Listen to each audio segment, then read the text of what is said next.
참 교회에 대한 사단의 공격. 믿음과 경건의 보편적인 태보에도 불구하고 교회 안에는 그리스도를 진실히 따르는 사람들이 있다.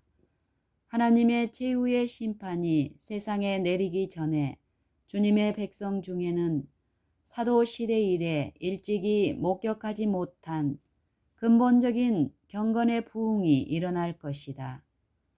하나님의 성령과 권능이 그분의 자녀들 위에 부어질 것이다. 그때가 되면 많은 사람은 이 세상을 사랑하는 교회들에서 분리되어 나올 것이다. 목사들과 신자들을 막론하고 많은 사람이 주의 재림을 위해 백성을 준비시키고자 이 시대에 전파되고 있는 큰 진리를 즐거이 받아들이게 될 것이다.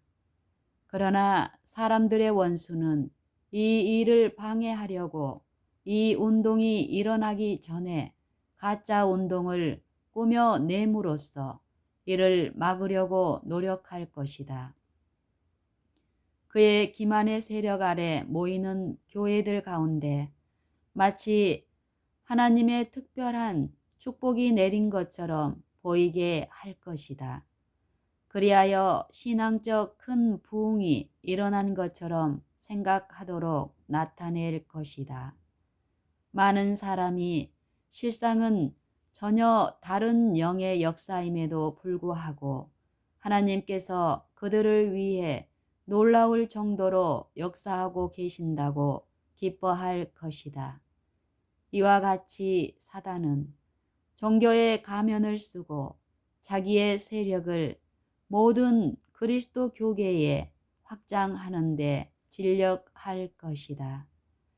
과거 반세기 동안에 일어난 신앙 부흥의 대부분에는 다소간 그와 같은 영향이 활동해 왔던 바, 장래에는 더욱 광범위한 운동들 가운데 나타날 것이다.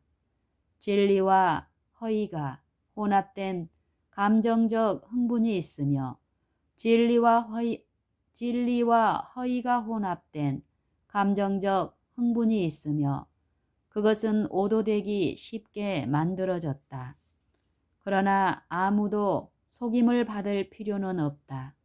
하나님의 말씀의 빛으로 보면 그런 운동의 내용을 분별하기가 결코 어렵지 않다. 무릇 사람이 성경의 증거를 등한히 하고 극기하고 세속을 버리도록 요구하는 분명하고 심령을 살피게 하는 진리에서 돌아설 때 하나님의 축복을 받지 못하는 것은 분명하다.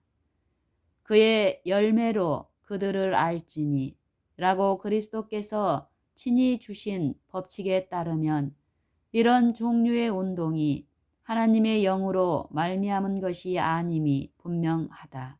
마태복음 7장 16절. 하나님께서는 진리를 통하여 당신에 관한 계시를 주셨다.